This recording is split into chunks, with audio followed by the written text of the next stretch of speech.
Okay, so now we're going to talk about the pins, the pivot pins that we're going to drive in through the 8 bushings that are in the seat frame. Now, you'll notice here I have an original pin. It's got 3 kind of like little slits that are knurled around the pin. And what that does, as the pin goes in and goes through, it's gonna the knurled part of the pin is going to lodge itself in the metal connector and keep it from moving out in the bushing one way or another. You'll notice if you've rebuilt a few of these seats until recently, the only options we had were these new pins that had a multi-spline knurl to it. And I've even seen some that had a kind of a spiral, or I would call it a spiral cut knurl with its multi-spline. They look great, but the fact that you have to drive these through a brass or bronze bushing means you're damaging the bushing, and this multi-spline design, in my opinion, is rather poor.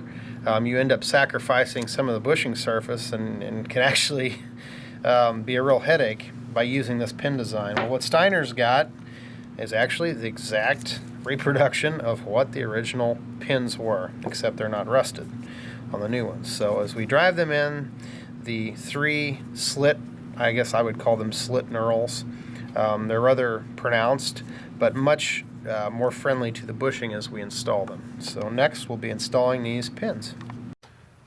Alright, so we're going to go ahead and install the pins and the bushings. What I've done first is I've used my tapered lining up punch.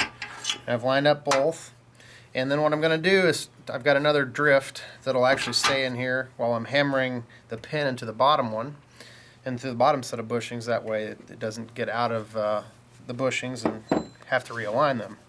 So I've already started the pin down in. Now once your knurls, your 3 knurled spots on the pin get to the bushing, clearly they're not just going to slip right in. So we've got to drive them in. It's best to use a short, heavy hammer if you've got it, and make sure we support on the back side. I've got a nice little piece of 1-inch board here, and now I'm going to drive the pin into the bushings.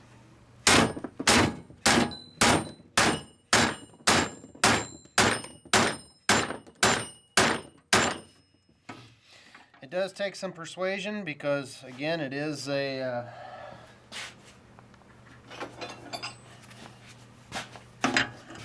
rather, you're really having to swedge it in there, so to speak. And I've actually chosen just a piece of metal. You can, since I'm brass on steel, we're okay. And I'm going to drive the pin on home.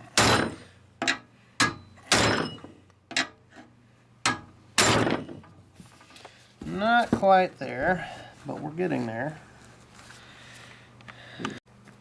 Okay, now you might be asking yourself, how do we know that the pin is in far enough into the bushings so that the knurled portion of the pin is not interfering with the bushing? Well, if we can spin or just provide a little movement there and notice that the bushing is not turning with the pin on both sides, we're okay.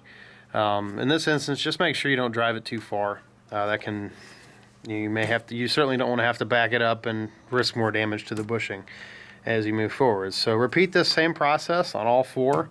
Throughout the whole assembly process, we just want to make sure that everything moves and there's not excessive binding. Keep in mind it will be tight just because you're dealing with all new bushings and pins, but excessive binding to where you have to use a tool, you should be able to just freely move in and out like so. Just by hand without having to use pry bars or something like that. Alright, here's another tip that might be useful for you when installing the connecting links with pins into those bushings along with the suspension arms. Make sure you orient the link so the large hole that supports the bushing is up near the top of the seat frame, not near the bottom. If you would to install them in this direction, that would be incorrect. What you run into is if you drive those pins in, you can't, there's not enough clearance on the back side to allow them to completely turn inside of there, in which case you'll be driving the pins back out and potentially ruining your bushings. So speak from experience. I think I did that the first time I went to rebuild a float ride seat, and don't want to make that same mistake ever again. Something else also important to note, the reason why we drive the pins from the inside of the frame toward the outside is so we don't risk damaging the little tabs of metal that support the inner bushings. If we did it reversed, where we drove the pin in from the other way, and the bushing didn't line up just perfectly with the pin as we were driving in, we could risk springing these out, and it just creates a bit of a headache or a problem. So that is that. We'll finish installing these pins, and then we'll be ready for the torsion springs and the rest of the assembly.